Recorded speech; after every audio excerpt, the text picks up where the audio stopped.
नमो नमः छात्रों, स्वागत है आपका खास तौर से कक्षा 9वीं के छात्रों का संस्कृत की इस कक्षा में स्वागत है। छात्रों, क्लास 9 संस्कृत द्वादशा पाठा वाङ्मय वाङ्मना प्राण स्वरूपम का प्रथमा भागा। छात्रों, प्रस्तुत पाठ में पाठ परिचय, हिंदी भाषा में अर्थ, संधि विच्छेद पर हमने प्रकाश डाला है। तो छात्रों, वाङ्मना प्राण स्वरूपम का पाठ परिचय देखते हैं। प्रस्तुत पाठ में छांदोग्य उपनिषद के 6ठे अध्याय के 5वें खंड पर आधारित है। छात्रों, प्रस्तुत पाठ जो है मतलब वाङ्मना प्राण स्वरूपम जो पाठ है वो छांदोग्य उपनिषद के 6वें अध्याय के 5वें खंड से लिया गया है। ठीक है, और इसमें छात्रों मन, प्राण तथा वाक अर्थात वाणी, वचन के संदर्भ में रोचक विवरण प्रस्तुत किया गया। रोचक यानी सुंदर ढंग से आपको बातचीत बताई जा रही है। उपनिषद के गूढ़ प्रसंग को बोधगम्य बनाने के उद्देश्य से इसे आरुणि एवं श्वेत केतु के संवाद के रूप में प्रस्तुत किया गया है। तो छात्रों, ये गूढ़ प्रसंग है। गूढ़ अर्थात छिपा हुआ रहस्य है, जिसको कि आपको बताने के लिए, बोधगम्य यानी जानने के लिए, बनाने के उद्देश्य से इसे प्रश्न के और उत्तर के रूप में आपके सामने प्रस्तुत किया गया है। तो छात्रों, आर्य परंपरा में ज्ञान प्राप्ति के 3 उपाय बताए गए हैं। तो छात्रों, आपको मालूम होना चाहिए कि पुराने समय में जो गुरु शिष्य परंपरा होती थी वो आर्य परंपरा होती थी, जिसमें कि गुरु ऊपर बैठकर ज्ञान दिया करते थे और छात्र जमीन में बैठ के उनसे ज्ञान ओरली, मौखिक रूप में लिया। कोई लिखा पढ़ी नहीं होती थी छात्रों, सिर्फ गुरु बोलते जाते थे और छात्र सुनते जाते थे।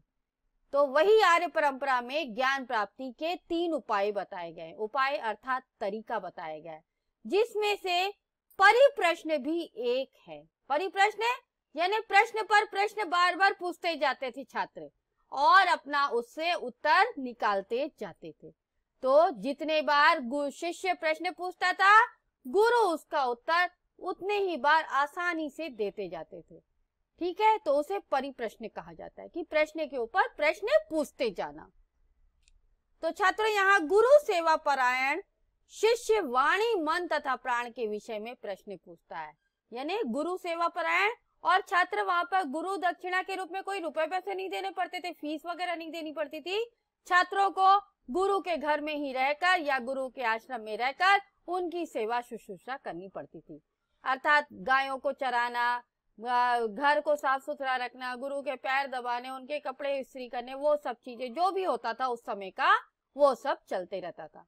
तो यहाँ पर भी छात्रों गुरु सेवा परायण में शिष्य जो है वो वाणी, मन तथा प्राण के विषय में प्रश्न पूछता है और आचार्य उन प्रश्नों के उत्तर बहुत ही सरल तरीके से, रोचक तरीके से छात्र को बताते हैं।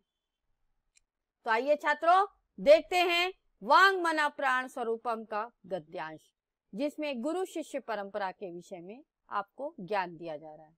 तो छात्रों, यह गद्यांश है भगवान से लेकर इत्यप्य वर्धायाम तक। ठीक है, आइए देखते हैं यहाँ का गद्यांश। देखिए, श्वेत केतु और आरुणि में बातचीत हो रही है। सर्वप्रथम श्वेत केतु बातचीत कर रहा है। तो देखिए छात्रों, श्वेत केतु क्या बोलता है। श्वेत केतु भगवान श्वेत केतु रहम वंदे, यानी वो खुद ही को बता रहा है कि भगवान यानी आर्य या गुरु को भगवान बोलते हैं। श्वेत केतु रहम, यहाँ पर संधि हो रही है श्वेत केतु प्लस अहम। तो श्वेत केतु यानी श्वेत केतु उसका नाम है बच्चे का, शिष्य का, और अहम यानी मैं, वंदे यानी वंदना करता हूँ, यानी प्रणाम करता हूँ। तो वो क्या कह रहा है कि श्वेत केतु कह रहा है कि भगवान मैं श्वेत केतु आपकी वंदना करता हूँ। वंदना करता हूँ अर्थात पूजा करता हूँ। तो आरुणि जो गुरु हैं वो कहते हैं वत्स चिरंजीवी, यानी उसको आशीर्वाद दे रहे हैं कि बेटा, वत्स यानी बेटा, चिरंजीव यानी दीर्घायु हो अर्थात लंबी आयु को प्राप्त करो। तब श्वेत केतु कहता है तब श्वेत केतु कहता है छात्रों, भगवान किंचित प्रष्टुम इच्छामि, यानी श्वेत केतु ने बोला छात्रों कि भगवान यानी आर्य गुरु किंचित यानी कुछ, प्रष्टुम इच्छामि यानी पूछना चाहता हूं। तो यहाँ पे संधि हो रही है छात्रों, किंचित प्लस प्रष्टुम प्लस इच्छामि, ठीक है। तो उसने कहा कि श्वेत केतु कहता है कि भगवान मैं कुछ पूछना चाहता हूं। तो आरुणि कहते हैं वत्स की मध्य त्वया प्रष्टव्यम अस्ति। तो उन्होंने, आरुणि ने क्या कहा, गुरु ने, कि मध्य, संधि हो रही है किम प्लस अद्य, किम यानी क्या, अद्य यानी आज, त्वया यानी तुम्हारे द्वारा, प्रष्टव्यम अस्ति यानी पूछने योग्य क्या है। तो उन्होंने क्या बताया छात्रों, उन्होंने कहा कि आरुणि वत्स बेटा तुम्हारे द्वारा आज पूछने योग्य क्या है। आरुणि बेटा तुम्हारे द्वारा आज पूछने योग्य क्या है। तो श्वेत केतु कह रहा है कि भगवान प्रष्टुम इच्छामि किमिदं मनः।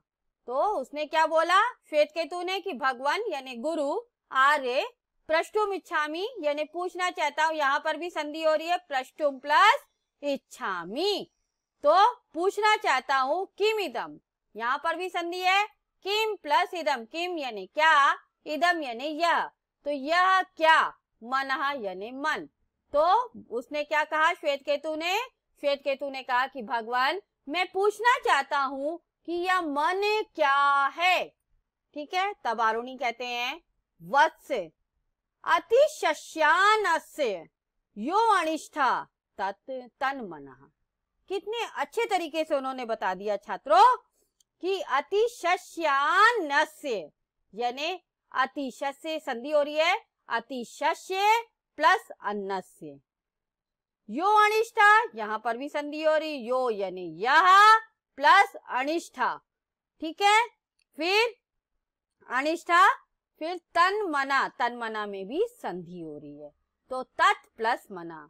तो उन्होंने क्या बताया छात्रों कि वत्स यानी बेटा, अतिशस्य अन्न से, अतिशस्य यानी खाए हुए, अन्न से यानी अन्य का, अन्य यानी अनाज का, यो अनिष्ट, संधि हो रही है यह प्लस अनिष्ट, यह यानी जो, अनिष्ट यानी छोटा रूप, अत्यंत सूक्ष्म तत्व।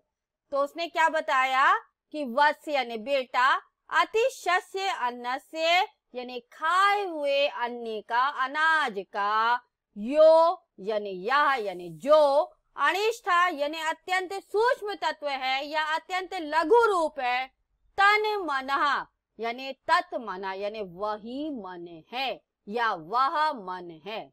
कितने कायदे से गुरु ने बताया कि बेटा खाए हुए अनाज का जो सबसे छोटा रूप है, जो लघु रूप है, वही क्या है, मन कहलाता है। तब श्वेत केतु कहते हैं कश्च प्राणा। अब श्वेत केतु ने दूसरा प्रश्न किया कश्च प्राणा, तो कश्च में संधि हो रही है कह प्लस च, प्राणा यानी प्राण। तो कश्च च श्वेत केतु का वो होता है कह यानी क्या, च यानी और, प्राणा यानी प्राण। तो श्वेत केतु कह रहा है कि और प्राण क्या है। अभी मन का आंसर मिला तो अभी जिज्ञासा ज्यादा जागती जाती है बच्चों की, तो उसी तरह से उसने पूछा कि और प्राण क्या है। तब आरुणि कहते हैं पीता नाम अपाम यो अनिष्ठा स प्राणा। अब देखिए उन्होंने क्या बोला आरुणि ने बोला पीता नाम यानी पिए हुए, अपाम यानी जल, यो यानी यह, यो अनिष्ठा, फिर वही संधि हो रही है यह प्लस अनिष्ठा, सह प्राणा।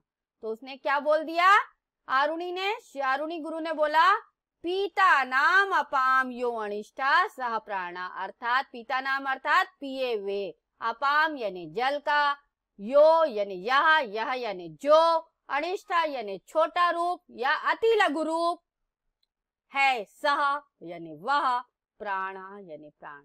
तो उसने क्या बताया कि पिए हुए जल का जो सबसे छोटा रूप है वही प्राण है, ऐसा गुरु ने बताया। क्या बोल रहे हैं, मन क्या है छात्रों? उन्होंने बोला कि जो खाए हुए अन्न का, अनाज का सबसे छोटा रूप है वह मन है। और फिर उसने प्राण के विषय में पूछा जब छात्र ने, तो उसने बताया कि पिए हुए जल का जो सबसे छोटा रूप है वही क्या है, प्राण है। तब श्वेत केतु कहता है कि भगवान केयम वाक्य। अब यहाँ फिर से संधि हो रही है, केयम में का प्लस यम, वाक्य यानी वाणी। तो अब उसने फिर नया क्वेश्चन किया कि भगवान यानी आर्य, यह वाणी क्या है? केयम वाक्य, यम यानी यह, के का यानी क्या, और वाक्य यानी वाणी। तो का एवं वाणी। तब आरुणी बोलते हैं कि वत्स अतिशय तेजसा यो अनिष्ठा सा वाक्, सौम्या मना अन्मया प्राणा आपोमया वाक्चा तेजोमयी भवती इत्यप्यवधार्यम्। उन्होंने कितने अच्छे तरीके से बताया आरुणी को कि वत्स यानी बेटा, अतिशय यानी खाए हुए का, तेजसा यानी तेज, तेज यानी अग्नि का, आग का, यो अनिष्ठा यानी जो सूक्ष्म तत्व है, सा वाक यानी वह वाणी है। तो उन्होंने क्या बोला? उन्होंने बोला कि बेटा खाए हुए तेज यानी अग्नि का, अग्नि से जो सूक्ष्म तत्व है, जो छोटा रूप है, सा वाक यानी वह वाणी है। तो यो अनिष्ठा में छात्रों फिर संधि है यह प्लस अनिष्ठा। सौम्य, आगे देखिए, सौम्य यानी बेटा या सौम्य या भद्र बालक कह लेते हैं। मना अन्नमया यानी मन जो है वो अन्नमय है। प्राणा आपोमया यानी प्राण जो है वो जलमय है। वाक्चा तेजोमयी, और वाणी जो है वो तेजोमयी यानी अग्नि होती है, भवती यानी होती है। इत्यप्यवधार्यम्, यहाँ पर संधि हो रही है, इति प्लस अपि प्लस औधार्यम्। तो यह जानने योग्य है। तो उसने उन्हें क्या बताया कि बेटा खाए हुए तेज यानी अग्नि से जो सूक्ष्म तत्व है वह वाणी है। हे भद्र बालक, हे सज्जन पुरुष, जान जाओ कि मन अन्नमय होता है, प्राण जलमय होता है, और वाणी तेजोमय होती है। ऐसा तुम्हें जानने योग्य है या समझने योग्य है, ऐसा वह बताते हैं। तब श्वेत कहता है श्वेत केतु, भगवान भूय एव मां विज्ञापयतु, यानी उसको समझ में नहीं आया उनकी ये आसान सी बात। तब वो कहता है कि भगवान यानी आर्य, भूय यानी फिर से, एव यानी ही, मां यानी मुझे, विज्ञापयतु यानी समझाइए। तो आप मुझे फिर से बताइए। तब आरुणी कहते हैं सौम्य यानी हे भद्र बालक, सावधानम शृणु यानी सावधान होकर सुनो, ध्यान लगाकर सुनो, जैसे हम लोग बोलते हैं वैसे ही। मध्य मानस दधना यो अणिमा, यो अणिमा, सा ऊर्ध्वा समुदिशति तत्सर्पी भवती। उन्होंने क्या बताया? सौम्य यानी हे भद्र बालक, सावधान शृणु यानी सावधान होकर सुनो। मध्य मानस दधना यानी मथे वे दही का, यो अणिमना यानी जो सूक्ष्म रूप है, सा ऊर्ध्वा यानी जो सूक्ष्म रूप, सा यानी वह, ऊपर, ऊर्ध्वा समुद्रशिति यानी ऊपर उठता है, तत्सर्पी भवती यानी वह घी होता है।